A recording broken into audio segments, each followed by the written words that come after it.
Alors, c'est un mamar de Tafshin Mem, du Bet Nissan, donc c'est un mamar que le rabbi a dit pour son anniversaire. C'est comme cette année, où Yudalef Nissan tombait un vendredi. Et donc, Bet Nissan, c'était Shabbat. Et dans ce Fabrienne-là, le rabbi, il parle à un moment donné du Tehillim, du nouveau Tehillim de cette année, qui était le Tehillim Ein Tet. Alors, le mamar, il est basé sur l'un des premiers psukim de la paracha, Zot Torah Ta'ola Yehola la Mogda Gomer. Voici la loi du Korban Ola, donc le sacrifice de l'Holocauste, et Aola al-Mogda, c'est la Ola l'Holocauste, al-Mogda sur le brasier. Ok. Donc, au début de la paracha, on parle des différents sacrifices, et on commence à parler du sacrifice de Ola. Mais à dos, à Dieu, basé nous c'est connu les points sur lesquels nos maîtres s'arrêtent dans les mamarim, Gam et du paramétrisé des Shabbat Parashat Savder Renchet, en particulier lorsqu'on regarde dans un mamar du Rabbi Rachab d'Enchet, Tetzarich Lavin, Mawinyan Torah Ta'olam, il faut comprendre qu'est-ce que ça veut dire. Voici la loi du Korban Ola. Alodine Ola Gvarni Amrou Parashat Vayikra. Normal, a priori, les lois du Korban Ola ont déjà été dites à Parashat Vayikra. Quand on dit voici les lois du Korban Ola, c'est comme si que maintenant je vais t'enseigner toutes les lois, ou la majorité des lois. Alors qu'en réalité, toutes les lois du Korban Ola ont déjà été dites à Parashat Vayikra. Kanemar, Rak Mashekter Chalavim Vevarim Kashar Kalailala. Et ici, comme le dit Rashi, la seule nouveauté par rapport à ce qui est enseigné dans Parashat Vayikra, c'est que les ktoret, les encens des graisses et des membres, et que c'est apte, c'est convenable de le faire durant toute la nuit. Il n'y a pas d'horaire. Durant toute la nuit, on peut faire les encens du sacrifice de là qui était offert durant la journée. Au Maounian Torah Ta'ola. Donc, qu'est-ce que ça veut dire? Voici la Torah, voici la loi de la Ola. Sachant que les lois ont déjà été expliquées et enseignées dans la paracha la semaine dernière. Gam Tzech Lavin Mashekatov Iaola. Il faut essayer de comprendre qu'est-ce que ça veut dire. Voici la loi de la Ola. Iaola, c'est la Ola. Alors, on a déjà dit qu'on parle de la Ola. Qu'est-ce que ça a besoin de préciser? Un mot juste après, on parle de la Ola, on l'a déjà dit. Les mêmes Zot Torah Ta'ola al-Mogda. Fallait dire voici la loi de la Ola sur le brasier. Qu'est-ce que ça a besoin de dire? Voici la loi de la Ola qui est sur le brasier. Donc deux questions. Pourquoi dire Torah Ta'ola? Voici la loi de la Ola, sachant que ça a déjà, la majorité a déjà été enseignée de Parashat Vayikra. Et pourquoi doubler le terme Aola, sachant qu'il vient d'être dit? Très bien. Une korban Ola yireshit kala korbanot. Le sacrifice de Ola, c'est le premier parmi tous les korbanot. Déjà, par rapport à ceux qui sont enseignés dans la paracha, ok, pashtot et inyan, mais comme on peut le voir tout simplement, chez korban tamid, que le sacrifice de tamid, chez korban Ola qui était un holocauste, au korban, chez makrivin bitrilat hayom, les fléchars korbanot, le korban tamid était le premier sacrifice journalier, et c'était un korban Ola. C'est celui qu'on offrait en premier avant tous les autres sacrifices de la journée. Donc, ça veut dire que le Korban Ola a une particularité, vu que c'est le premier parmi tous les autres. Veneklalo et la Korbanot, et donc ça signifie que puisque c'est le premier, alors il aura une importance, parce qu'il va nous délivrer un message global sur ce qu'est un Korban. Alors déjà, c'est quoi un Korban? Veneklalo et la Korbanot, d'un point de vue général, les sacrifices, ou les karev, kol inyanav les lokut. Un sacrifice, korban en hébreu vient du mot les karev, se rapprocher. C'est l'idée de se dire qu'on est en train de rapprocher, d'offrir tous nos sujets, toutes nos personnalités, toute notre vie à Dieu. C'est ça l'idée qu'on offre un korban. C'est-à-dire qu'on montre que tout appartient à Kadosh Baruch. Et donc, ça concrétise quoi? Le fait d'offrir des sacrifices, c'est-à-dire de montrer que tout appartient à Dieu, ça concrétise l'idée que ce monde est une demeure pour Dieu. Donc on transforme ce monde en une demeure pour Akadosh Baruch Hu en offrant les sacrifices. Et donc en réalité le korban est le symbole du service de l'homme en règle générale. Le korban est un détail parmi les services de Dieu de l'homme, mais ces détails-là, ils symbolisent tout le service de l'homme. Qui consiste en quoi? Qui consiste à prendre la matière et à l'offrir pour Dieu, à transformer la matière de ce monde en du spirituel. Dani Nevrati, les Shameshet Koni, comme c'est marqué dans la Gemara, que l'homme a été créé pour servir ce créateur. Donc, puisque j'ai été créé pour servir Dieu, ça signifie que tous les sujets de ma vie doivent concerner Dieu. Et donc, ça signifie que tous les règnes qui existent dans le monde, que ce soit le minéral, le végétal, l'animal, ça, c'était offert en tant que sacrifice pour Dieu. Et donc ça montre que tout ça appartient à Akadosh Baruch Hu. Mais ça, c'est ça qu'on voit aussi que le Rabbi Rachab il continue là-bas dans le Mahamar. Puisqu'on parle du Korban, on parle d'offrir à Dieu un sacrifice. Tout le monde se pose la question, est-ce que vraiment Dieu a besoin de sacrifice? Et en réalité, c'est exactement pareil pour tout. Est-ce que vraiment Dieu a besoin de mitzvot? Donc, le Rabbi Rachab là-bas, dans le Mahamar sur lequel le Rabbi base son Mahamar, il rapporte plusieurs midrash qui a priori se contredisent sur l'idée, est-ce que la avoda, le service de l'homme, c'est les tzorer gavoa, c'est pour apporter un plus à Dieu. Mais pas une fois c'est marqué dans le midrash, ita la passe basé sur un verset, Marta Hashem tsirufa magenu lechol achosimbo, c'est marqué que toi Dieu tu as dit que tu es le bouclier pour tous ceux qui croient en toi. Est-ce que vraiment Dieu ça le dérange si tu as fait la shrita et tu as mangé, ou tu as tué l'animal et tu as mangé? Est-ce que vraiment Dieu ça le dérange si c'est une shrita ou pas? Ok, gersatabet, ou comme la deuxième version, est-ce que vraiment ça dérange Dieu si tu as fait la shrita par la gorge ou par la nuque? Pas vraiment. Le nidna mizot, et là, ça rêve, mais t'as brûlé. En réalité, les mizot n'ont pas été donnés pour Dieu. Les mizot ont été donnés pour raffiner l'homme. C'est pour l'homme, les mizot, c'est pas pour Dieu. Donc ça, c'est un premier midrash, qui montre que Dieu, il s'en fout des mizot. C'est pas pour lui. C'est pour nous. Pas, dans un autre midrash, c'est marqué, Bisman, chez Israël aussi, comme, tant que les bénis Israël font la volonté de Dieu, Mosif, une koar, bikvura shel mal. Les bénis Israël, lorsqu'ils font les mizot, ils rajoutent de la force chez Dieu. Donc ça prouve que pour Dieu, ça a de l'impact, l'action de l'homme, puisque c'est le rajout de la force. Et donc le service de l'homme, c'est pour apporter un bénéfice en haut. Donc on voit qu'on a des midrash qui se contredisent. On a un midrash qui dit que Dieu, c'est pas pour lui les mitzvot, c'est pour nous. On a un autre midrash qui dit que quand on fait les mitzvot, ça rajoute de la force chez Dieu. Alors où est la vérité? Les mitzvot c'est pour nous, ou les mitzvot c'est pour Dieu? On va voir. Mam Sherba Mahamar, continue à le Rabbi Rachab, Achenyan, des Tabé Perké des Rabbi Eliezer. Pour répondre à la question, il rapporte un passage qu'on connaît, qu'on dit tous les matins là-dessus là. Achelon Yivraola Mayahu Shmo Bilvad. Que jusqu'à que le monde ait été créé, il y avait lui, Dieu, et son nom. Avant qu'il y ait tout, il y avait Dieu et son nom. Il pose la question, Ora, Ma chère Shemokodom Shenivraolam. À quoi ça sert que Dieu ait un nom, sachant que le monde n'a pas encore été créé? Un nom, c'est pour qui? C'est pour les autres. Pour que les gens puissent m'appeler. J'ai pas besoin d'un prénom s'il y a personne pour pouvoir m'appeler. Qu'est-ce que ça veut dire qu'il marquait dans le Pirkei des Rabbi Eliezer qu'avant que le monde ait été créé, il y avait Dieu et son nom. Dieu n'a pas besoin de nom à ce moment-là. Dieu a besoin de nom lorsqu'il y a des gens pour pouvoir l'appeler par ce nom-là. Mais s'il y a personne pour l'appeler, à quoi ça sert un nom? Adkan, ça c'est ce que dit le Rabbi Rachab. Et là le Rabbi s'intéresse. Deninyan Hashem Beklalo, Obishvel Zolet. De façon générale, un nom, c'est pour qui? C'est pour les autres. Les autres l'appellent par son nom. Même s'il est vrai que dans de nombreux endroits, il est marqué que le nom de l'homme, c'est ce qui vitalise et maintient l'homme en vie.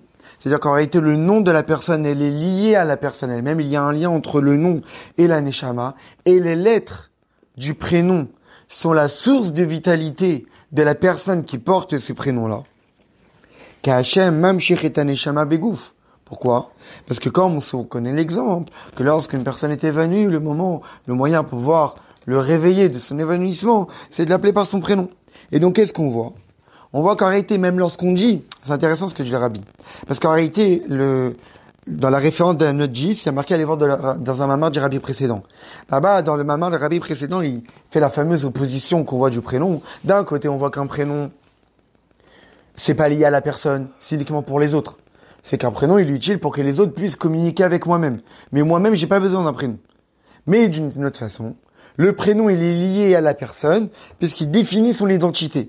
Donc c'est pas seulement lié aux autres, mais c'est lié à soi. Parce que le nom est la source de vitalité de la personne. Donc c'est ça les deux façons qu'on peut voir le prénom. Soit c'est lié aux autres, soit c'est lié à soi. Mais le Rabbi, là, il prend ce que dit le Rabbi précédent, que le nom est lié à soi, parce qu'il permet de vitaliser la personne. Et il dit que même ça, en réalité, c'est pour les autres. Donc le rabbi va encore plus loin de ce que dit le rabbi précédent. Le rabbi précédent dit que le nom, c'est d'une certaine manière, c'est pour les autres. Ça permet de communiquer. Mais c'est aussi lié à soi-même.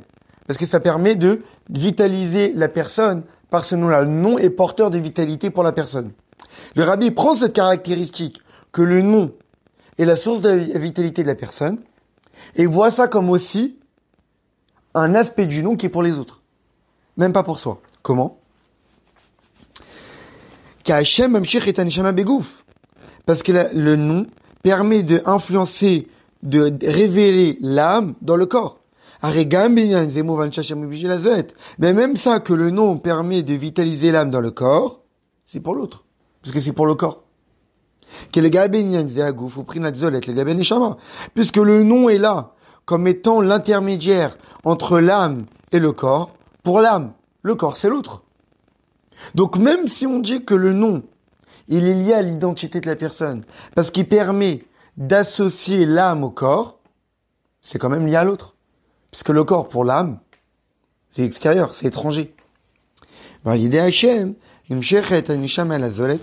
Grâce au nom, la neshama se dévoile à l'autre, qui est le corps, daïnou agouf, jusqu'à que le nom est source de vitalité, source de maintien, jusqu'à qu'il lui donne existence. Vimken, si c'est ainsi, à quoi sert le nom avant que le monde ait été créé, sachant qu'il n'y a personne pour en profiter. Il n'y a personne avant la création du monde. Donc à quoi ça sert le nom de Dieu? Rabbi Rachab, il rapporte deux explications au fait de ce que nous dit dans le Perkei des Rabbi Eliezer, qu'avant que le monde ait été créé, il y avait Dieu et son nom. Qu'est-ce que ça veut dire? Pirou Rishon, première explication.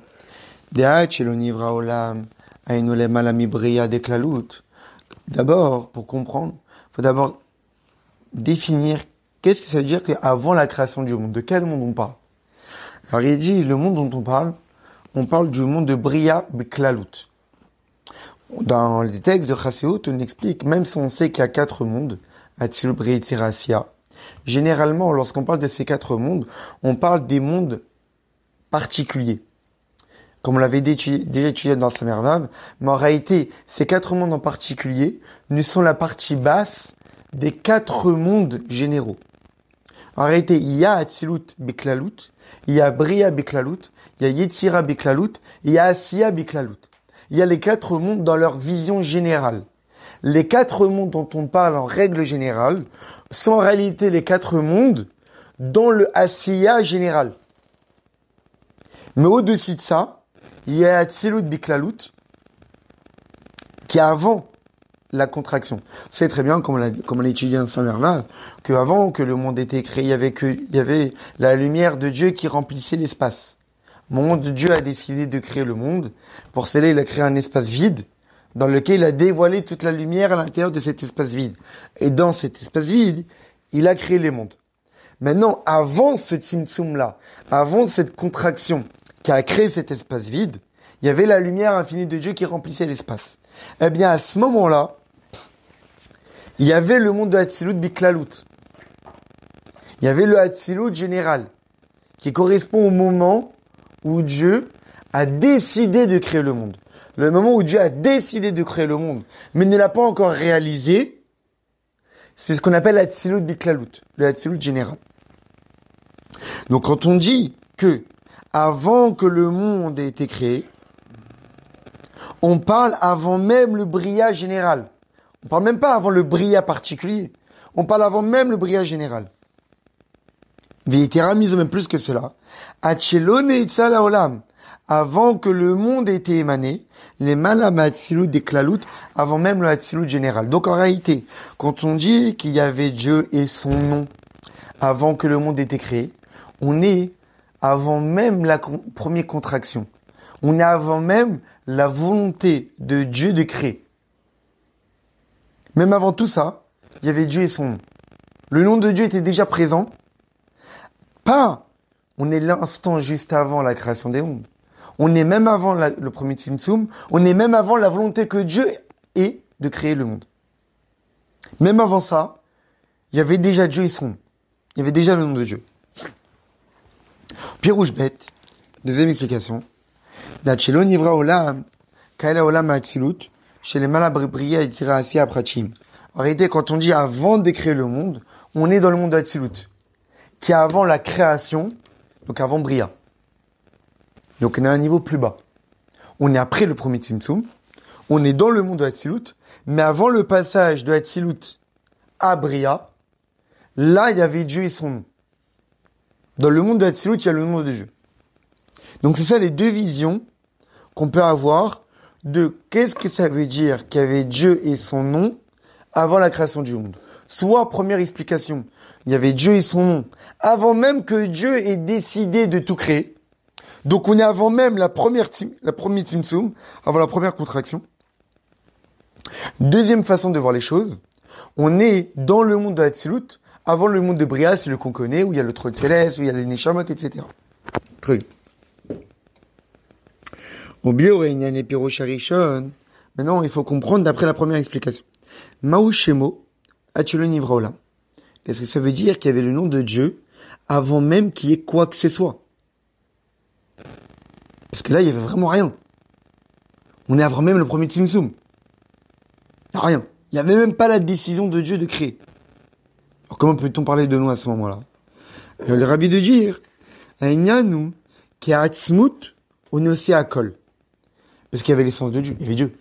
Mais Dieu, il possède tout. Il porte tout en lui. Il a tout en lui.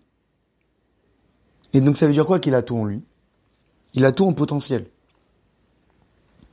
Vim tomar shiesh lo kohar bebilchi bagvul, ven kohar begvul. Mais si tu dis que Dieu, il est infini, ça veut dire qu'il a un potentiel infini, mais n'a pas de potentiel fini. Dieu est illimité, mais n'est pas porteur de limites. Qu'est-ce qu'on dit à ce moment-là? On est en train de limiter Dieu. Si on dit que Dieu est infini et il n'est pas fini, on est en train de limiter Dieu en disant qu'il n'est pas limité. Dieu est tout. Dieu est illimité et limité. Dieu est infini et fini. Donc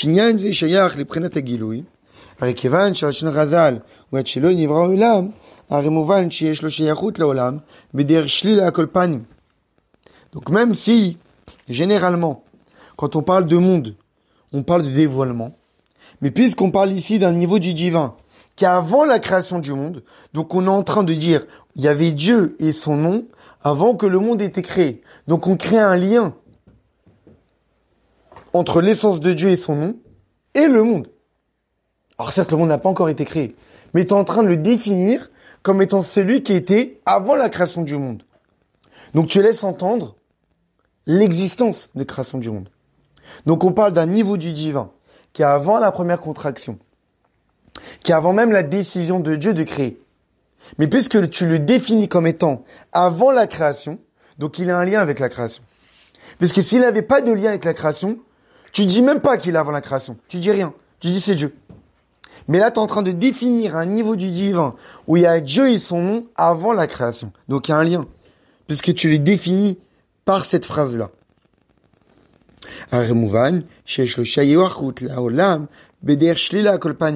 dire qu'il y a un lien avec le monde, mais par absence.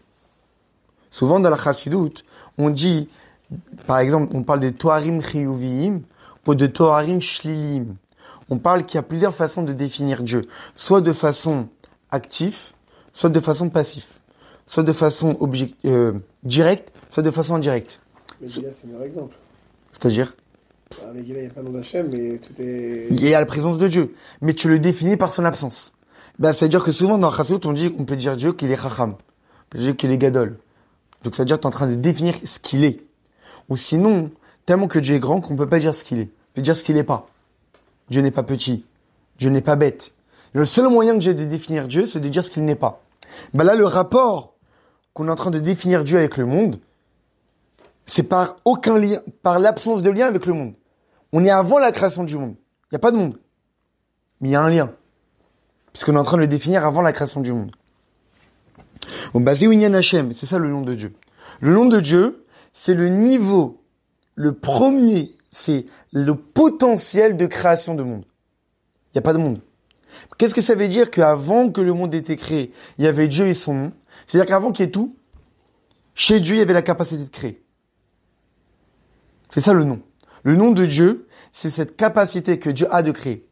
Parce que si tu dis que Dieu n'a pas de limite, Dieu est que illimité, tu es en train de limiter Dieu.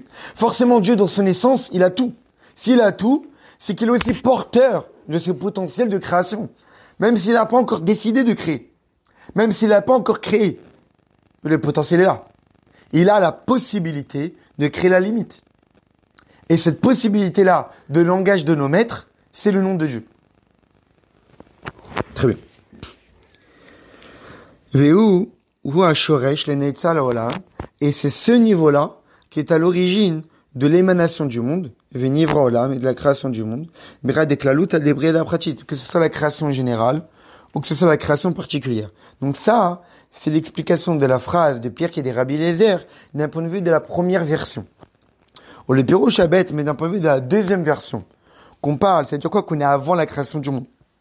On est dans le monde de Hatzilut, celui qu'on a l'habitude de parler. On parle, c'est-à-dire quoi? Avant la création du monde, on est dans le monde de Hatzilut. C'est-à-dire quoi? Qu'il y avait lui et son nom seulement. D'Hatzilut, au Prinat Shema Kadisha. Il y avait Dieu et son nom. C'est qui son nom? C'est le monde de Hatzilut. Le monde de Hatzilut, c'est le monde dans lequel le nom de Dieu est dévoilé.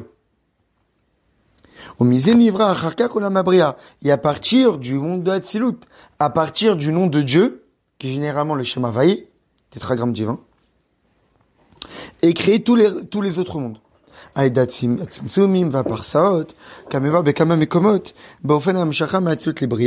les contractions, par les voiles, par les rideaux, comme c'est expliqué dans de nombreux textes de Chassidut, le fameux passage entre Hatzilut et Bria, des passages qu'on parle du parsa, du rideau, qui crée une contraction, un voile, pour passer de la lumière du monde d'Hatzilut à la lumière du monde de Bria, qui est une lumière qui est d'une nature complètement différente.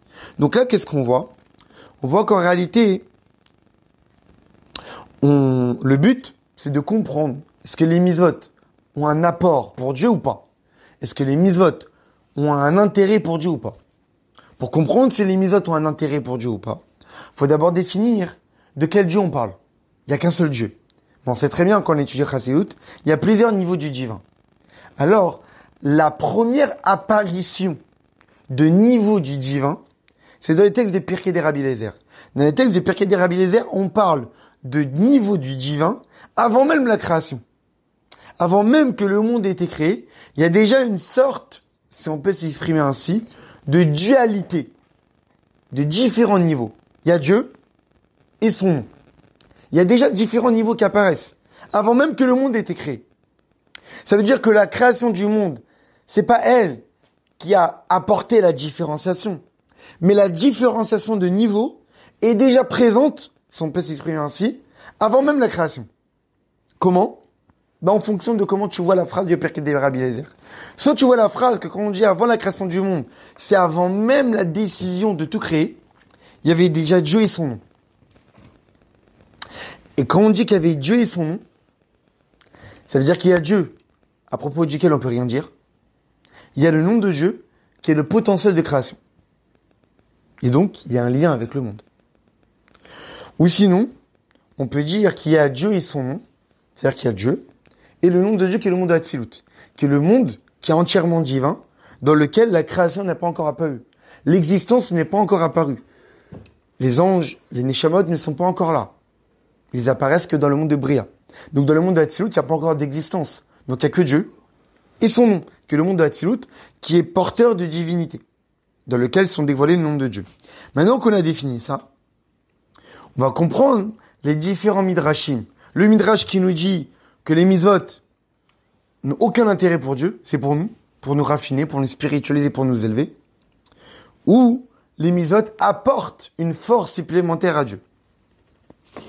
Alors on va comprendre. Ça que ça veut dire que la avoda apporte une nécessité, un bénéfice pour Dieu. Des cas prinat shemo, c'est-à-dire quoi que ça apporte un bénéfice pour Dieu? On parle du nom de Dieu, on parle pas de Dieu. Dieu chas v'shalom, ça lui apporte rien les mitzvot. Dieu est au-dessus de tout ça. Parce que Dieu, c'est celui qui est Kodem Shinivra Olam, avant que le monde ait été créé. L'essence même de Dieu, pour lui, le monde n'existe même pas. Dire que pour Dieu, le mitzvot lui apporte quelque chose, c'est laisser entendre que pour Dieu, le monde existe. Et puisque le monde existe, donc lui apporte quelque chose. Non. Pour Dieu, Kodem Shinivra Olam, Vachar Shinivra Olam, il est pareil. Avant la création du monde, après la création du monde, Dieu n'a pas changé. Ani avait le Shinichi, Dieu n'a pas changé. Donc en réalité, c'est évident que quand on dit que le Midrash qui nous dit que pour Dieu, les mitzvot, ça l'intéresse pas, on parle de l'essence même de Dieu. Le Midrash qui dit que les mitzvot ont un intérêt pour lui, on parle pas de l'essence même de Dieu.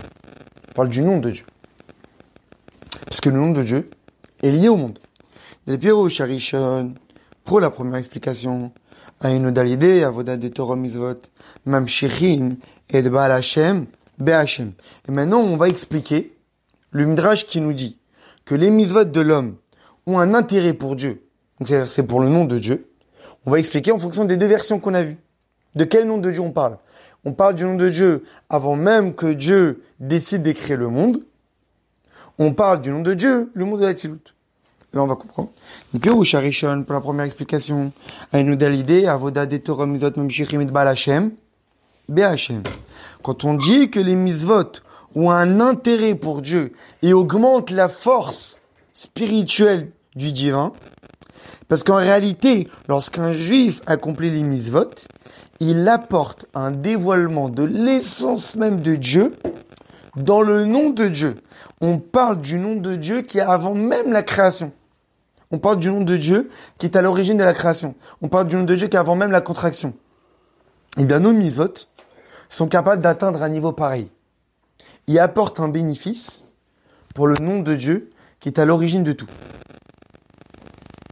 Les Pirush Habet, pour la deuxième explication, que le nom de Dieu c'est le nom d'Hatzilut, que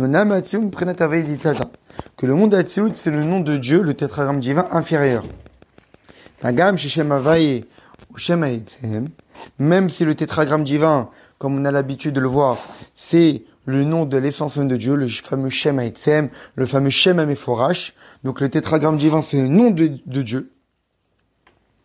Mais ce nom de Dieu-là, il a plusieurs niveaux. Comme on voit souvent dans le texte de Chassidut, il y a le Shem Havaï de Leila, le Shem Havaï supérieur, et le Shem Havaï de Teta, le Shem Havaï inférieur. C'est ça qu'on voit dans les Tachanoun, Hashem, Hashem, Kel Rachom Vechanoun, Erech Vrav Chesed Vemet. On prononce deux fois le nom de Dieu. Havaï, Havaï. Pour quelle raison on prononce deux fois le Shem Havaï? Parce qu'il y a deux niveaux de Havaï. Il y a le niveau de Havaï supérieur et le niveau de Havaï inférieur. Le monde de Hatzilut représente ce niveau de Havaï inférieur. Comme Makom, Noga Hashem Aseh Mitzvot. Et pour le nom Shem Havaï inférieur, les mitzvot apportent quelque chose. Les mitzvot apportent un intérêt. Quel intérêt? C'est que le Shem Havaï inférieur va être dévoilé par le Shem Havaï supérieur. Quand un juif accomplit une mitzvah, comme on l'a étudié dans sa Mervav, quand un juif accomplit une mitzvah, on dévoile une lumière divine que le monde lui-même n'était pas porteur de ça. On avait étudié que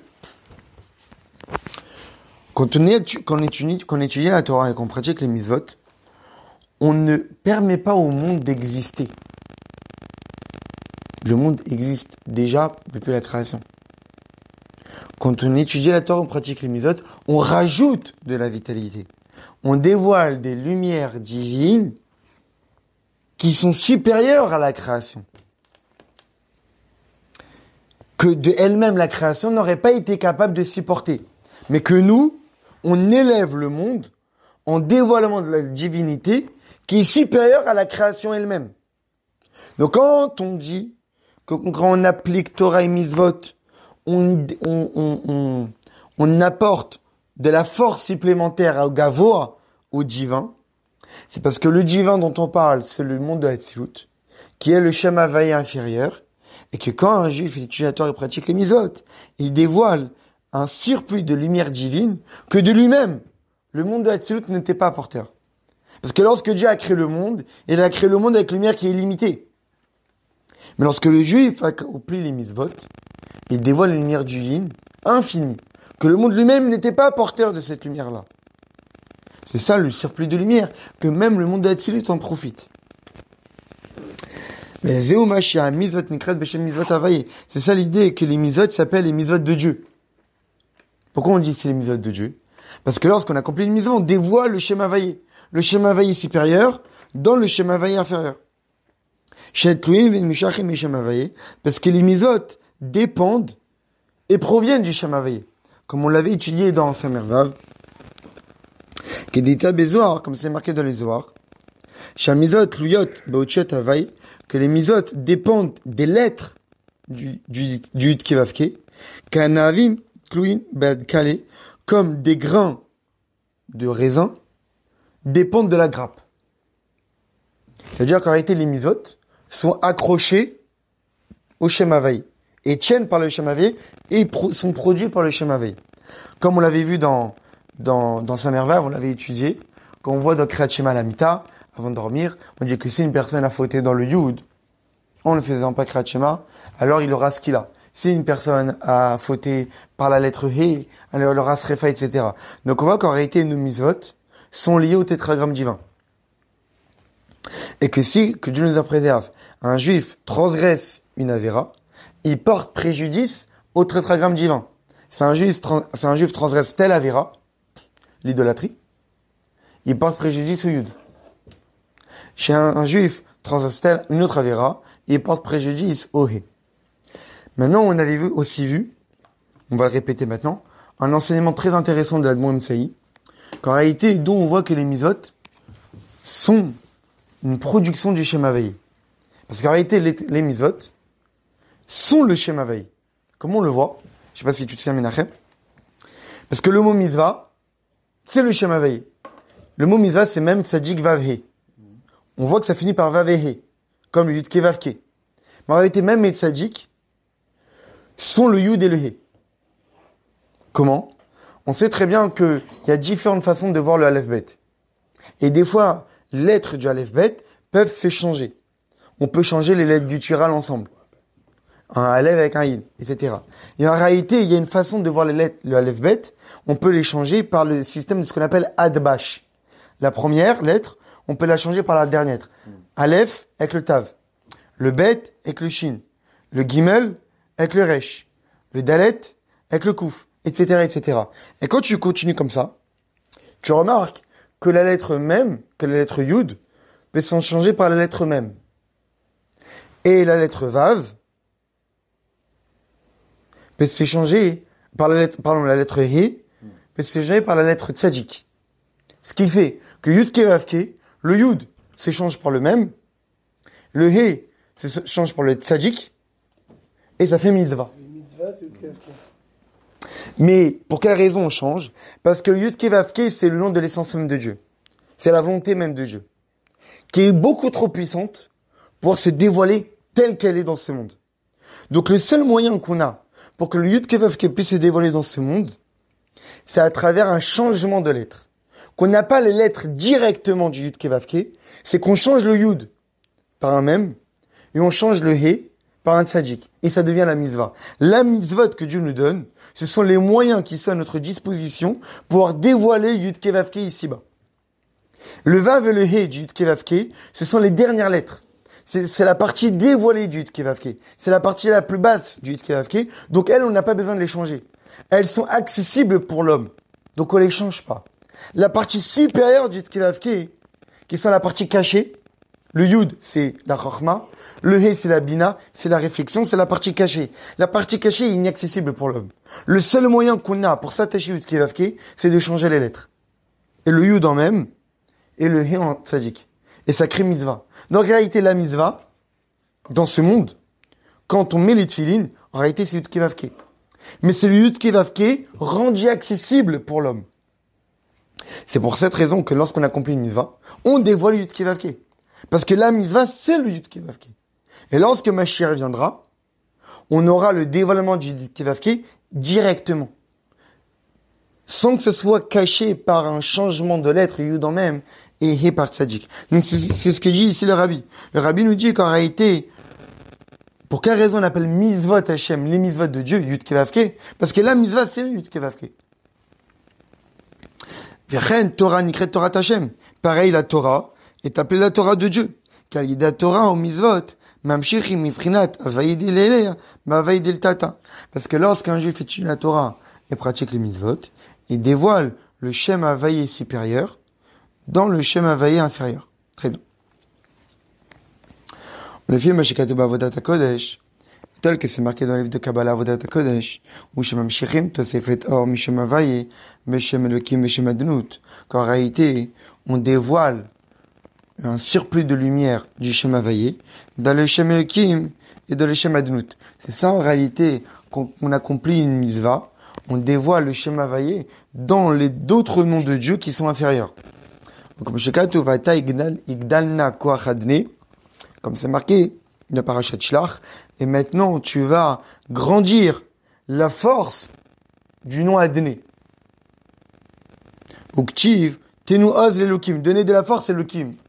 Mais si on regarde ces versets-là de la Torah et de Tehillim, c'est un peu bizarre.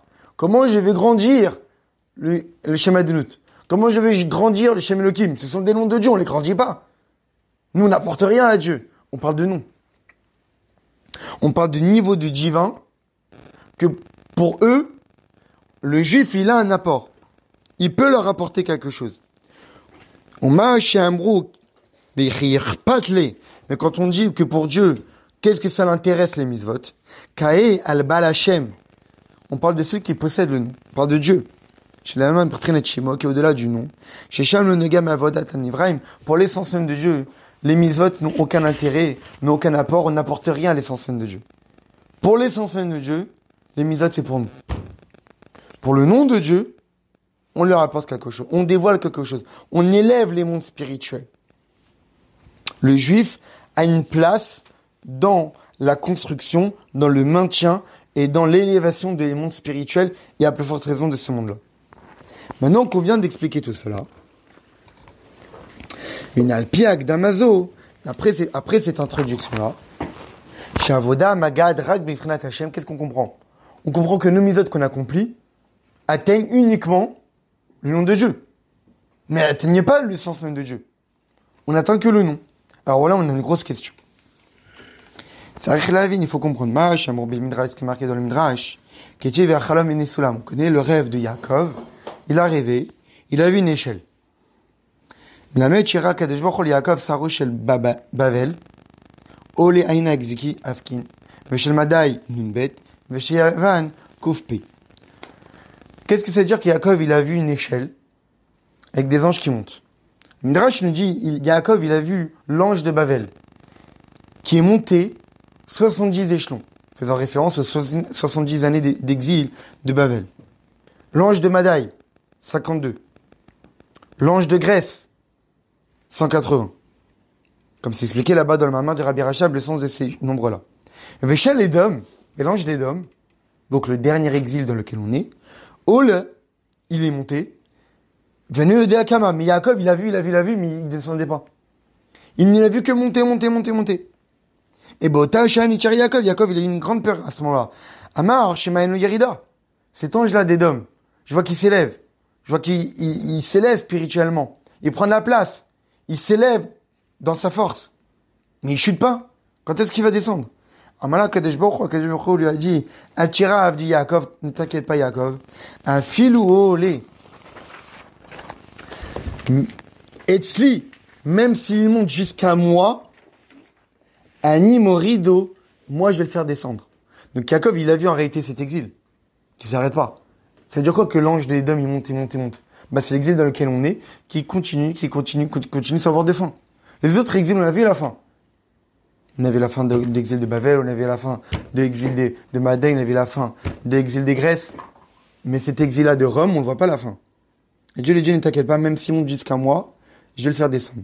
Chez Neymar, il me kanesher, même s'il s'élève comme un aigle, Misham oridecha nu machem, moi, Dieu, je vais le faire descendre de là-bas. Mais Zéou Gamandeita, ça qui est marqué à la pasuk Iaola. C'est ça le sens de notre verset. Zot Torah Taola, Iaola. C'est ça la Torah de la Ola, Iaola qui s'élève. Iaola, c'est qui, de quelle Ola on parle? Elle qui s'élève. Zomalchut Edom. C'est le royaume d'Edom. Shima le tatsma, Shinemar imtakbia kanesher, qui s'élève elle-même comme un aigle. Mais elle s'élève où? Al-Mogda, sur le brasier. Certes, Iaola, tu t'élèves, toi, la royauté d'Édom. Mais tu vas finir sur le brasier. Tu vas finir au Guéinom. Shinemar, Viev et Legda Esha, qu'on va te brûler dans le feu. On les fait anal. D'après ce qu'on vient de dire, Serbiour. Comment c'est possible que lorsqu'un juif étudie la Torah, pratique les mitzvot, c'est où le niveau le plus élevé qu'il peut atteindre? Le nom de Dieu. Alors qu'il est force du mal, qu'est-ce qui est marqué dans le Midrash? Il s'élève jusqu'à qui? Jusqu'à Dieu lui-même. Dieu dit, même s'il s'élève jusqu'à moi je vais le faire descendre. Mais comment c'est possible que le royaume d'Édom, des Goïm, sont capables de s'élever jusqu'à Dieu, alors que nous, par notre Torah et mitzvot, on peut atteindre que le nom? Comment c'est possible?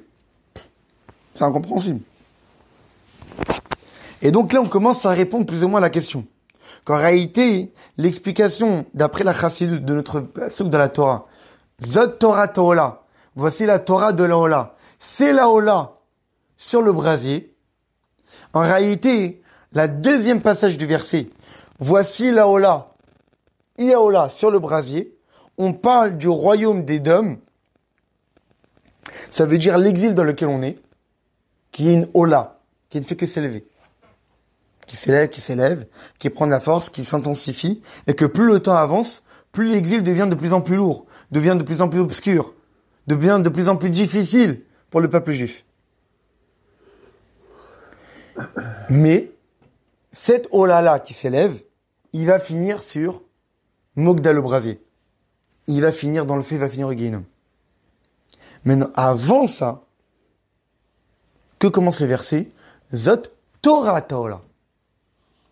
Il y a la Torah de la Ola, qui précède la Ola du royaume d'Édom, qui va finir au Guéinom. Et là, c'est ce qu'on va essayer de comprendre. Donc la question qui se pose ici, c'est qu'à priori, dans ce midrash, quand on compare tous les midrashim qu'on vient de rapporter, il y a les premiers midrashim qu'on a rapportés, c'est de nous dire que quand on étudie Torah et Mitzvot, ça n'apporte rien à Dieu lui-même. Merpatlé. Qu'est-ce que ça m'intéresse? Ça a de l'intérêt pour le nom de Dieu. C'est-à-dire que notre Torah et Mitzvot n'atteignent que le nom de Dieu. Mais d'après le dernier midrash qu'on vient de rapporter, avec le rêve de Yaakov, qui a vu le royaume d'Édom, qui a vu l'ange d'Édom monter, jusqu'à que Dieu dise, même s'il monte jusqu'à chez moi, je vais le faire descendre, c'est-à-dire qu'il peut atteindre Dieu. Comment c'est possible que des goïms peuvent atteindre Dieu? Pas n'importe quel goïm. Alors ceux chez qui on est en exil, ceux qui nous ont chassés de notre terre, ceux qui ont détruit le temple, eux peuvent atteindre Dieu, et nous, par notre Torah et Mitzvot, on peut pas atteindre Dieu. Pas possible. Nous, pour comprendre tout cela, en réalité, ça dépend de quelle manière on sert Dieu. Le niveau de Dieu qu'on vient de parler, un juif qui étudie la Torah, un juif qui pratique les mitzvot, qui n'atteigne que le nom de Dieu, c'est une certaine façon de servir Dieu. Mais il y a une autre façon de servir Dieu, qu'on appelle Bechol Modecha. Celle où le juif se surpasse. Celle où le juif dépasse ses limites. Qui est quoi? Qui a un niveau de service de Dieu qui est au-delà de la Torah du Shem Havayé et des mitzvot du Shem Havayé. Ici, le juif n'est pas en train de dévoiler le tétragramme divin. Ici, le juif n'est pas en train de dévoiler un nom de Dieu grâce à sa Torah et grâce à sa mitzvot. On parle d'un juif qui est en train de servir Dieu, qui a atteint Dieu lui-même. Ça existe. Mais c'est une autre façon de servir Dieu, qui n'est pas la même façon de celle qu'on a parlé jusqu'à maintenant. Et là, on va rentrer dans les détails. On a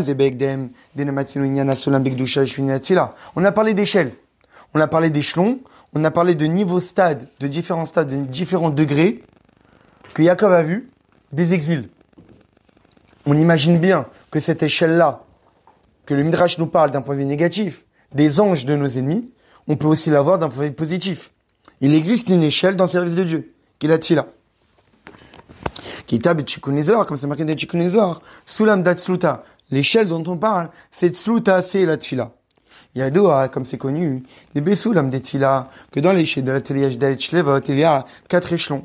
Shen Neged Dalet Olam, Otatzi Brit Yirasia, qui correspondent aux 4 mondes de Hatzilut Brit Yirasia. Comme c'est expliqué vraiment largement dans de multitudes de textes de Chassidut. Qu'au début, tout début, on dit Modéani, Oda, on reconnaît, on est d'accord. Que le monde de Asiya, le niveau le plus basique. On m'a traité de Modéani, les Fanecha, Shoda Klalit. Modéani, les Fanecha, je reconnais Dieu, qui a une reconnaissance générale. Je ne sais pas qui c'est Dieu. Je comprends même pas qu'il y a des différents niveaux de divin. Juste, j'accepte qu'il y a Dieu. J'essaie même pas de réfléchir. Je suis incapable de réfléchir. Je suis incapable de comprendre qu'en réalité, il y a des niveaux du divin que je suis capable de comprendre. J'accepte. Mais pourquoi t'acceptes? Il y a des niveaux du divin que tu peux comprendre. Oui, moi, je suis au début de ma Avodat Hashem. Quand dès le matin, on se réveille, on dit Modéani, parce qu'on est au tout début de notre service de Dieu, on n'a pas encore accès à la compréhension qu'il y a des niveaux de Dieu que je peux comprendre. Pour l'instant, je comprends rien. Juste, j'accepte. Alors, Raka Chomer Odul Hashem. Après, j'arrive dans ma tfila, on dit Odul Hashem. Je reconnais le tétragramme. Alors, quel niveau du divin j'accepte le tétragramme? Le tétragramme qui est un niveau du divin qui est l'essence même de Dieu, qui est au-delà de la compréhension humaine. Qui est la contraction de Aya Oveveye, le passé, présent, futur en même temps. Ça veut dire qu'en réalité, quand on avance dans la tfila, au début, c'est Modéani le Fanecha devant toi. Je comprends rien de Dieu. Je sais même pas qu'il y a différents niveaux du divin. J'accepte. Ensuite, j'avance dans la tfila. Odul Hashem. Je commence à comprendre qu'il y a des niveaux du divin que je peux comprendre. Il y a des niveaux du divin que je comprends pas.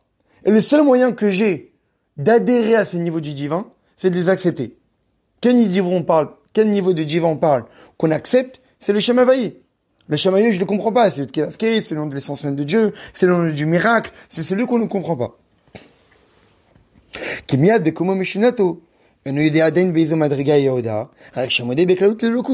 Parce que dès qu'on se réveille le matin, on ne sait pas du tout de quel niveau de divin on est capable de reconnaître. On reconnaît juste Dieu dans sa globalité. Et par la suite, on commence plus ou moins à comprendre certaines choses, car il y a un niveau de divin qu'on peut comprendre, il y a des niveaux de divin qu'on ne peut pas comprendre. Et le seul moyen que j'ai de me lier à Dieu, qui se dévoile dans ces niveaux de là, dans ces niveaux de divin qui me dépassent, c'est par l'acceptation, par la reconnaissance. Aval, mais ça c'est le niveau le plus basique du niveau de Dieu. J'accepte. Kabbalatol. Après, on passe au psuké des Imra. C'est quoi psuké des Imra? Des chants. Il parle au tamidot migdola taboré. Où l'homme, il a les émotions qui commencent à se dévoiler. De la grandeur de Dieu. Que quand on lit psuké des Imra avec les Télim, on commence à saisir la grandeur de Dieu à travers la création. On commence à comprendre que toute la création loue Dieu. Le soleil loue Dieu, la lune loue Dieu, les montagnes louent Dieu. Tout procure des louanges à Kadosh Baruch Hu. Et on comprend la grandeur de Dieu à travers l'incroyable création que Dieu a fait. Via Avoda, Befrenat ou Madrigat et Yitzira. Ici, on est monté de niveau. On ne sert pas Dieu par acceptation, on sert Dieu par émotion. Parce que j'ai compris ce que Dieu m'apporte. J'ai compris ce que Dieu a fait. Je vois que Dieu, c'est un être suprême qui a été capable de créer un monde pareil. Ça, c'est tous les psychos des Imra, où je crée une émotion. Ensuite, on passe au schéma. Krat Shema Yavoda Befrenat Hasaga Bemoch. Krat Shema, c'est schéma écoute, la réflexion. Là, le juif est capable de réfléchir sur Dieu. Pas uniquement Dieu dans son lien à la création, mais Dieu tel qu'il est. La grandeur de Dieu tel qu'il est un être qui surpasse la création. Dainu neged olam abria, donc on monte au monde de Bria. Ensuite, on arrive à la Hamida. on est totalement annulé, on se prosterne. Prenez bechol modecha. Là, on se surpasse complètement. On n'existe même plus. On est complètement statique, on bouge pas. Pas d'acceptation, pas d'émotion, pas de compréhension. On est complètement annihilé. On arrive au monde de Hatzilut. Alors c'est vrai que dans Kriyat Shema, on dit bechol modecha. Donc le bechol modecha de la Mida, a priori, on l'a déjà atteint dans Kriyat Shema. Un réseau prenait bechol modecha ba, même cher les bechol, les bechol les vavecha bechol nafshechal. Sauf que le bechol modecha de Kriyat Shema, il fait suite au bechol les vavecha bechol nafshechal du Shema. Ça veut dire qu'en réalité, c'est un bechol modecha qu'on a pu atteindre uniquement par un bechol les vavecha, un bechol nafshechal. Ça veut dire que c'était crescendo. C'était petit à petit. C'est un bechol modecha qui est lié au niveau que j'étais avant. Mais le niveau de la Mida, on est au-delà de la compréhension. On est au-delà de la logique. C'est pas que je suis lié à Dieu parce que je le comprends, qu'il y a le Shema Israël. Le Shema Israël, c'est Va'afta et Hashem Elokecha. J'aime Dieu. Pourquoi? Parce que Shema. Parce que j'ai compris Dieu. Là, on est dans la Mida. Non pas que je sers Dieu parce que je l'ai compris. Je sers Dieu parce que je fais qu'un avec Dieu. Je suis dans Dieu. Hachem Sefatay Tiftar, ou Fiagitelatecha, Dieu ouvre ma bouche. Même ce que je dis, c'est pas moi qui parle. C'est toi, Dieu, qui ouvre ma bouche. Dieu est dans moi. C'est Dieu qui parle à ma place. Je ne suis pas un être qui est en train de réfléchir sur Dieu. Je suis un être qui ne fait qu'un avec Dieu. Ça, c'est la Hamida. Validé à la Bédalet Hashlevot de Tfila, grâce à l'élévation de les 4 échelons de la Tfila, et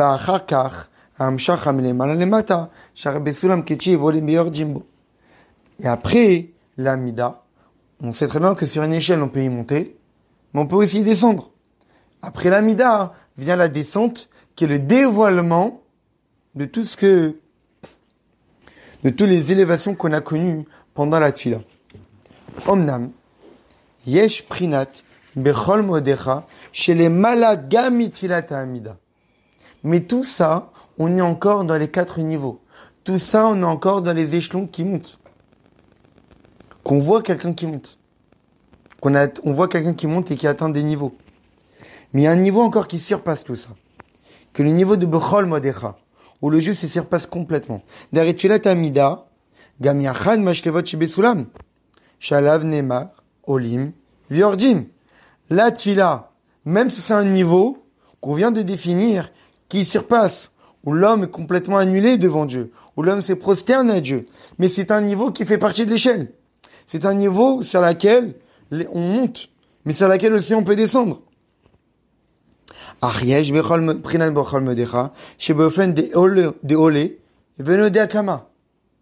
il y a un niveau où on monte, mais on voit pas de quelqu'un qui descend. Ça monte, mais on voit personne descendre. C'est un niveau où le juif, il atteint un niveau qui est infiniment élevé, dont il n'y a aucune possibilité à ce qu'il puisse avoir une chute derrière. Au Avoda, c'est ce niveau-là dont on parle, où Inyan, Limuda Torah. C'est l'étude de la Torah. Maintenant, ça paraît contradictoire. Parce que tout à l'heure, on a parlé de quelqu'un qui étudie la Torah. Tout à l'heure, on avait dit qu'il y a celui qui étudie la Torah, qui pratique les mitzvot, et qui atteint le nom de Dieu. Ensuite, on a dit, mais le gars, lui, Edom, il peut atteindre Dieu lui-même. Comment c'est possible que lui peut atteindre le Dieu lui-même, alors que nous, par Torah et mitzvot, on peut atteindre que le nom? On a dit non, il y a un niveau de Dieu, il y a un niveau de service de Dieu, qui est encore plus élevé que celui-là, qui peut atteindre au-dessus du nom. C'est ce qu'on vient de dire. Et c'est quoi? C'est l'étude de la Torah. Mais tout à l'heure, on a parlé aussi de l'étude de la Torah. Il y a différentes études. Il y a différents niveaux d'étude de la Torah. On parle ici d'une étude de la Torah, qui, chez les Malam Avodat Tfila, qui est au-delà de la Tfila, qui est Avodat Tfila, Ibe Seder Vadraga. L'étude de la Torah, ça se fait par un processus. Ça se fait étape par étape. D'abord Modéani, ensuite Odou, ensuite Baruch Shamar, ensuite la Leuka, ensuite le Bracha de Kriyat Shema, ensuite Kriyat Shema, ensuite la Mida. Je ne peux attendre la Mida que c'est à fait tout ça. Mais ça veut dire que chaque niveau est lié à celui d'avant. Je saute pas les étapes. Je saute pas les échelons. Je fais étape par étape. Petit à petit. Mais même quand j'atteins la Hamida, je suis pas dans une Hamida où j'ai complètement fait table rase de ce que j'ai fait avant. Non. Je suis dans la même échelle. Je suis pas passé à une autre échelle. Je suis dans la même échelle. L'étude de la Torah permet à l'homme de sauter les étapes. L'étude de la Torah permet à l'homme de monter. Je le vois plus. Parce qu'il est plus sur l'échelle. Quelqu'un qui fait la Mida, il est encore sur l'échelle. Il a l'échelon le plus élevé, mais il est encore sur l'échelle. Ici, on parle d'une étude de la Torah où la personne, il a sauté l'échelle. De quelle étude on parle? Des milliards qui shelamet Torah. Mais t'achètes des la Torah. Quand je commence à prier, je suis pas encore devant Dieu. Là, Medani, Odou, comme chez Chabad. Chez Chabad, quand on arrive dans une tfila, il n'y a pas je fais Kriyat Shema avec le tzibour. On commence depuis le début. Ça n'a pas de sens de sauter les étapes. Parce que la tfila, c'est un processus. On saute pas les étapes. Tu ne peux arriver à Kriyat Shema que si tu as fait Bor Shamar. Tu peux arriver à Bor Shamar que si tu as fait Odou. Tu peux pas arriver directement. T'arrives, tu sais Kriyat Torah. La Torah, c'est pas ça. La Torah, t'as pas besoin de passer étape par étape, comme la Tfila. La Torah, tu prends un livre, dans n'importe quel niveau dans lequel tu es. Tu étudies, tu fais qu'un avec Dieu. Immédiatement. Dès qu'on étudie, on fait qu'un avec Dieu. De Raïto avec le parce que la Torah et Dieu, c'est une seule et même entité. Donc dès que je prends un Sefer, j'ai étudié, je fais qu'un avec Dieu. Ça veut dire qu'on parle d'un juif, c'est ça l'idée. Quand on pratique Torah et Mitzvot, on atteint le nom de Dieu. Mais il y a un niveau de Torah que si tu atteins ce niveau-là, quand tu étudies, tu fais qu'un avec Dieu. C'est ce qu'on appelle Sha'ashua Melech Batzmuto. Le rabbi n'en parle pas ici parce que on avait dit qu'il y a Torah Tavaï. On a dit qu'il y a la Torah de Dieu du tétragramme. Mais ça, c'est quand tu étudies la Torah pour savoir comment accomplir Torah et Mitzvot. J'ai la Torah pour savoir comment me comporter.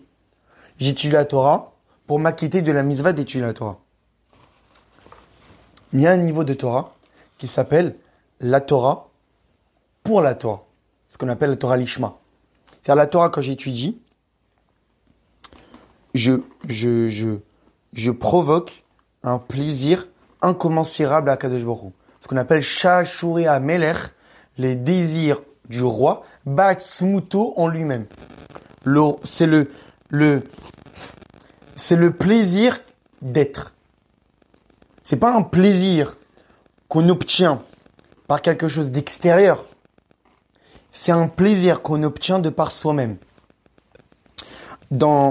Après, on va en reparler. Enfin, il va pas en reparler, mais c'est intéressant par rapport à ce que j'ai vu dans un mamar du rabbi précédent tout à l'heure. Extrêmement intéressant. Mais on va en reparler tout à l'heure. Comme c'est marqué dans le Tanya, par rapport au Baal Tshuva. Un Baal Tshuva, c'est qui? C'est quelqu'un qui a fait des fautes. Il était dans les niveaux les plus bas. Mais dès qu'il fait Tshuva, qu'est-ce qui se passe? Quand il fait Tshuva, il atteint le niveau les plus élevés immédiatement. Avec un désir pour Dieu qui est incroyable. Avaraba. Avaraba y a l'idée de bonenu betachleta yerida shelo. Et en réalité, justement, son amour qu'il a pour Dieu, son désir qui est infini, il l'a obtenu parce qu'il a réfléchi sur sa chute. Ça veut dire qu'il n'a pas eu besoin de monter pour atteindre ce niveau-là. Il est passé du niveau le plus bas au niveau le plus haut immédiatement. Et c'est parce qu'il était dans les niveaux les plus bas qu'il atteint les niveaux les plus hauts immédiatement. Des Raomar Azavecha et Hashem Elokecha. Oh, combien il est mal, oh, combien il est amer du fait qu'il a abandonné Dieu. Qu'il était dans un grand désert, terrible, avec des serpents, avec des scorpions, où il avait soif, il n'y avait pas d'eau. Il était loin, il n'avait rien, il n'avait pas de spiritualité, il n'avait pas de doucha. Il en est même du niveau qu'on parle ici. Shalidé limouda Torah, que grâce à l'étude de la Torah, je les malam, et comme dit avec Bala, qui est au-delà de toutes les limites, on les malam, imprinet Torah tavaye, au-delà de la Torah de Dieu, au-delà de la Torah qui atteint le nom de Dieu. On parle de la Torah, pas de nom de Dieu. On parle de la Torah, de l'essence même de Dieu. Que lorsque le juif étudie, il est avec Dieu. Il fait qu'un avec Dieu. C'est Dieu qui parle à travers sa bouche. Quand il parle, c'est Dieu. C'est pas un juif qui parle, qui répète les paroles de Dieu. Quand il ouvre sa bouche, c'est Dieu qui parle. Et lorsqu'un juif, il s'élève de cette manière-là, gamam shacham il est malin, mais comme dit David Bala. Ce qui va produire, elle aussi, ça va être infini. La production, elle aussi, va être infinie. Quand un juif sert Dieu de façon limitée, ce qui va produire va être limité. Quand un juif sert Dieu de façon illimitée, ce qui va produire va être illimité. Il va pas juste dévoiler le nom de Dieu. Il va pas juste dévoiler le Shem Havai supérieur dans le Shem Havai inférieur. Ce qu'il va dévoiler, c'est l'essence même de Dieu. Comment ? Grâce à ce niveau de Torah-là.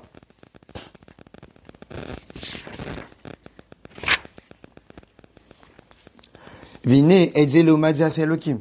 Mais on sait très bien que Dieu l'a fait l'un face à l'autre. Comme on sait très bien pour qu'il ait le libre arbitre. Pour qu'il ait le libre arbitre, forcément ce qui est dans la Kedusha existe aussi dans les clipotes. Donc ce qu'on vient de dire là, cette capacité que le juif a d'atteindre des niveaux qui surpassent l'échelle, d'atteindre des niveaux qui montent, sans on voit la possibilité de tomber, qu'elle atteint des niveaux infinis. S'il existe ce niveau de Bechol Modecha, de se surpasser, que le juif atteint des niveaux illimités de la sainteté, et forcément ça existe aussi l'opposé dans le mal. Chez les dom, c'est ça l'idée, que Edom monte, que Yaakov a vu Edom monter sans voir de fin. Omnam, aliazo, irak bichitsunyut. Mais en réalité, cette élévation de cet exil qui fait que monter, cet exil qui fait que s'intensifier, cet exil qui fait que s'obscurcir, c'est que extérieurement. On a l'impression que ça monte. On a l'impression que ça s'élève. On a l'impression que ça n'a pas de fin. Mais c'est extérieurement qu'on voit ça. Comme je mais le verset est fini. Si tu t'élèves comme l'aigle, mais Shamoridecha, de là-bas, je vais te faire tomber. Pour que je te fasse tomber, il faut que tu montes. Dalia, ici, Bataïrida. Je te fais d'abord monter pour pouvoir bien te faire descendre. Parce que plus quelqu'un s'élève, plus il va tomber très bas.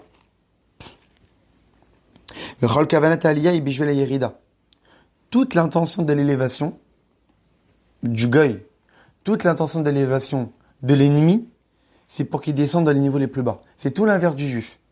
Des fois, le juif, il connaît des chutes, des descentes. Mais c'est Yerida, Shitzore Chalia. C'est une descente, parce que c'est uniquement par cette descente-là que le juif va pouvoir atteindre des niveaux les plus élevés qui existent. Chez les nations du monde, c'est l'inverse. Quand on voit un ennemi qui s'élève, quand on voit une nation qui s'élève, il y a en particulier l'exil dans lequel on est, qui s'élève. Le but, c'est pas qu'il s'élève. Mais le seul moyen pour le faire chuter, la chute que Dieu souhaite lui apporter, qui est la chute la plus profonde, la plus radicale, et la plus catastrophique qu'il puisse lui apporter, c'est uniquement si elle connaît d'abord la plus grande élévation. Et le meilleur des exemples qu'on connaît, c'est ce qu'on a lu dimanche. Aman. C'est tout ce que j'ai expliqué Shabbat dernier entre Nechir vite. Comme Aman, Shekbia auto Esther Bagba, Shabbat d'avant. Shekbia était Esther Bagba, Beyotea, Bejul Shicha Yerida Shelo. Aman, qu'est-ce qui se passe dans la Megillah? Au début, on l'appelle même pas. Ensuite, il a un prénom, il s'appelle Aman. Ensuite, il est premier ministre. Ensuite, il a la bague du roi. Ensuite, il est capable d'avoir la vie et la mort sur toute une nation. Ensuite, qu'est-ce qui se passe? Que fait Esther? Elle l'invite au repas entre elle et le roi.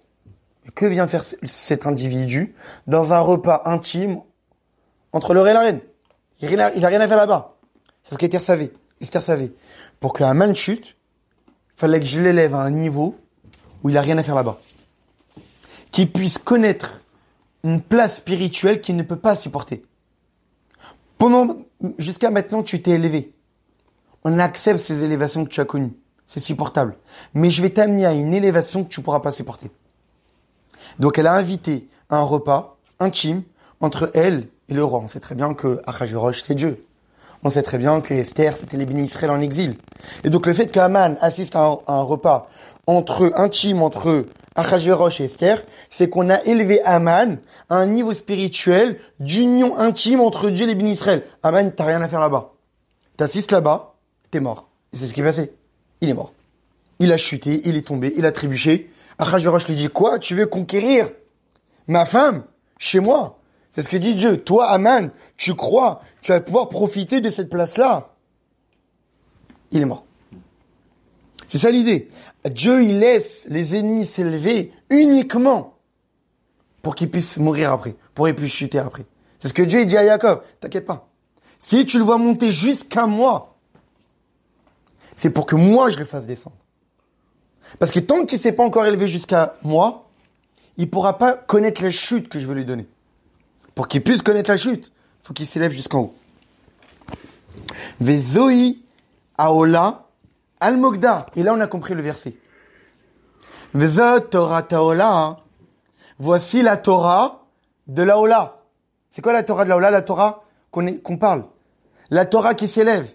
La Torah qui atteint l'essence même de Dieu.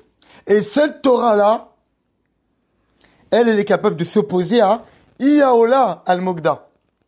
On avait posé la question. Pour quelle raison on dit, voici la Torah de la Ola, voici la loi de la Ola. Mais pourtant, toute la Ola, toute la loi de la loi a déjà été expliquée dans Parashat Vayikra. Sauf qu'en réalité, on ne parle pas de même Ola. La Ola, ici, dont on parle d'une Ola qui s'élève. Et pour pouvoir s'opposer à Ola al-Mogda, à l'élévation des nations du monde qui vont finir au Guéhinom, qui est le brasier, il faut qu'on ait la Torah Taola. Il faut qu'on ait la Torah qui s'élève, qui atteint l'essence même de Dieu. Pas la Torah Tavaillé, pas la Torah du Shem Havaillé, la Torah Taola, celle qui s'élève. C'est tout le sens du verset d'après l'explication chassidique.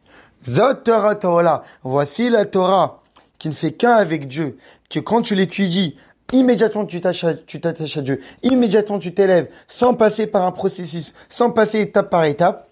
Et cette Torah-là, elle sera capable de s'opposer à l'ennemi qui est Iaola, qui s'élève, mais qui va finir au Guéhinom. Shimala Atzma Bifrenatale Avagba Beyoter, qui s'élève, une élévation la plus grande, Vezoi Sibat Yeridata, qui va être la raison de sa chute, chez Zoinian Al-Mogda, chez le Marvia, avec les Kedatisha, qui est le brasier, qui va être jeté dans les flammes du feu. Vezoi Machamar David Naïm, ça qui dit que David, c'est ça ce que dit David, Naïm Zmirot Israël, qu'elles sont agréables. Et là, le rabbi finit, comme je l'ai dit en introduction, c'est un mamar que le rabbi a dit en l'honneur de son anniversaire. Et donc, généralement, dans les mamarim de l'anniversaire du rabbi, il rapporte des versets du Télim, du nouveau Télim. Et le nouveau Télim, à cette époque, c'était le Télim à une tête. Dans le Télim, c'est marqué que David Ameler, dans ce Télim, il dit Shefor Hamatecha la Goïm, que Dieu va déverser sa colère sur les Goïm, Asher lo yedaoucha, ces Goïm qui ne te connaissent pas, et sur les royaumes qu'ils n'appellent pas ton nom. Mais si Batadavar, pour quelle raison Dieu va déverser sa colère sur les nations du monde? Parce qu'ils ont dévoré Yaakov, et les deux mères de Yaakov, ils ont délabré. Aussi ce qui est marqué au début. Samoet Yerushalem Leim. Plaçons Yerushalem dans les débris. Ira Shalem. Yerushalem, on sait que c'est la contraction de Ira, la crainte, Shalem, complète. Shlimut Ira. On parle de la crainte complète. Paloifer Rabinyan. Les nations du monde ont provoqué le contraire de la crainte du monde. Ils ont influencé les Juifs de manière à les assimiler, de manière à détruire la crainte de Dieu. Je disais au clan Galout, c'est tout le sens de l'exil. Ou à cause de l'exil, il y a de l'assimilation. Ou à cause de l'exil, les nations du monde souhaitent nous détourner du droit chemin. Et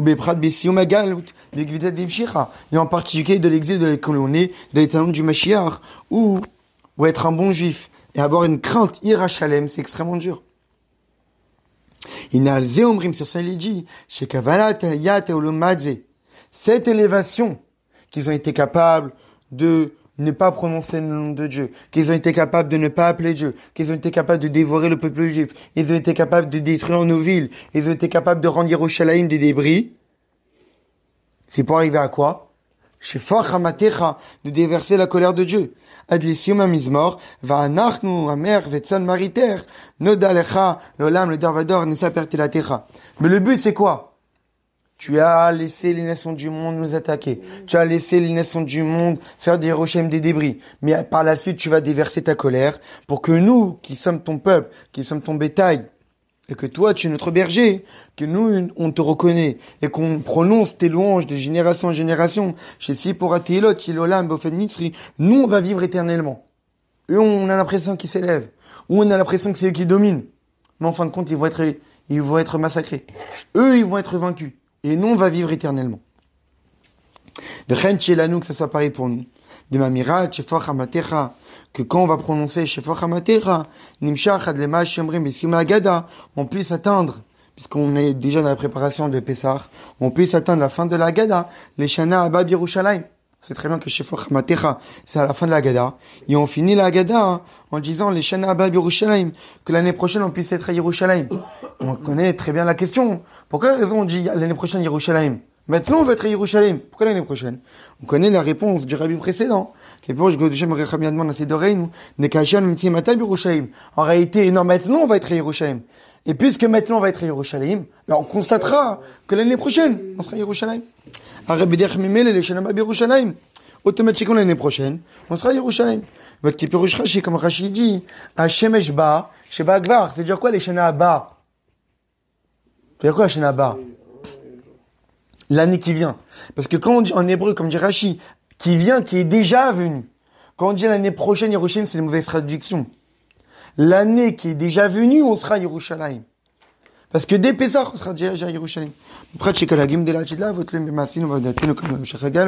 En particulier, que tous les développements d'état messianique dépendent de nos actions aujourd'hui. Et donc, là, on comprend que pour arriver à Shefach Hamatecha, que pour arriver à ce que Dieu déverse sa colère sur les nations du monde qui s'élèvent, bien, nous, on doit d'abord s'élever. Nous, on doit d'abord s'élever comme les nations du monde s'élèvent. Si nous, on constate qu'on est dans un exil, que les nations ne font que s'élever, et qu'on a l'impression que ça n'a pas de fin, c'est que nous, on doit servir Dieu d'un service de Dieu qui n'a pas de fin. D'un service de Dieu qui ne fait pas partie d'une échelle. D'un service de Dieu qui est l'étude de la Torah. De la Torah qui est Bechol Modecha. Be'orainyan Yeshlemar. Et si on veut expliquer davantage, Al Pia Mevar B'Midrash Anal, ça c'est très intéressant. Comme on l'a dit dans le Midrash. On a dit que Dieu, qu'est-ce que ça l'intéresse, tous ces mitzvot? Ça l'intéresse, si nous on fait la shrita et on mange. Ou si on tue l'animal, on mange. Ça n'intéresse pas Dieu. Les mitzvot n'ont pas été donnés pour Dieu, mais n'ont été donnés que pour raffiner les créatures, pour que nous on s'élève. Mais qu'est-ce qu'on comprend de cette phrase?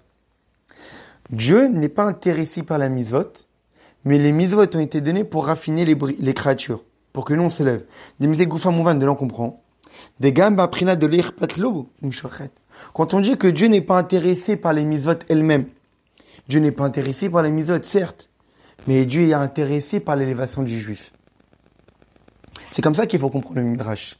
Quand on dit que Dieu n'est pas intéressé par les mitzvot, mais les mitzvot ont été donnés pour raffiner le juif, en réalité, c'est ça l'intérêt de Dieu. Dieu n'est pas intéressé par le moyen. Dieu est intéressé par le but. Comment le juif s'élève? Par la shrita, par les tfilin, par tarata mishpacha. Il s'en fout. Mais Dieu, il veut l'objectif.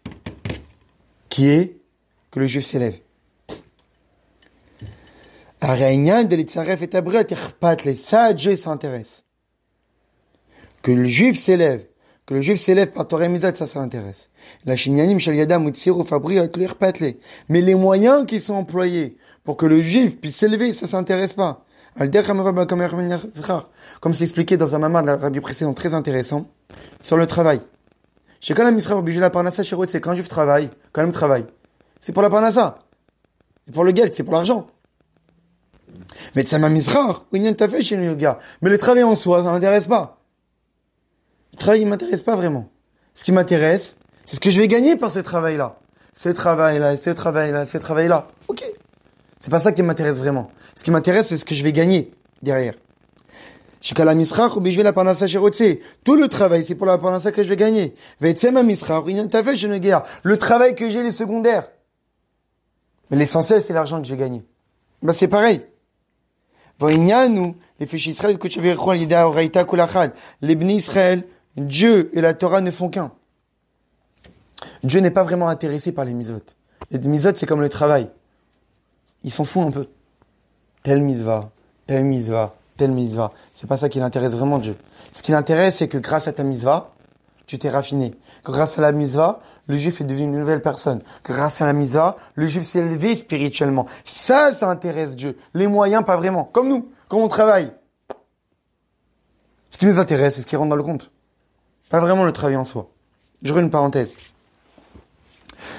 Dans le Mahamar du rabbi précédent, le rabbi précédent, il dit qu'il y a différentes catégories de gens. Il y a des gens que quand ils travaillent, le travail, essentiellement, ils s'en foutent. Ce qui les intéresse, c'est l'argent. Il y a d'autres personnes que quand ils travaillent, le travail en soi est épanouissant pour eux. Ils ont du plaisir à travailler. Ils ont du kiff. Ils aiment leur travail. Ils travaillent pas uniquement pour gagner de l'argent. Certes, c'est leur intérêt principal. Mais ils aiment aller travailler. Leur travail est plaisant. Ils s'épanouissent par leur travail.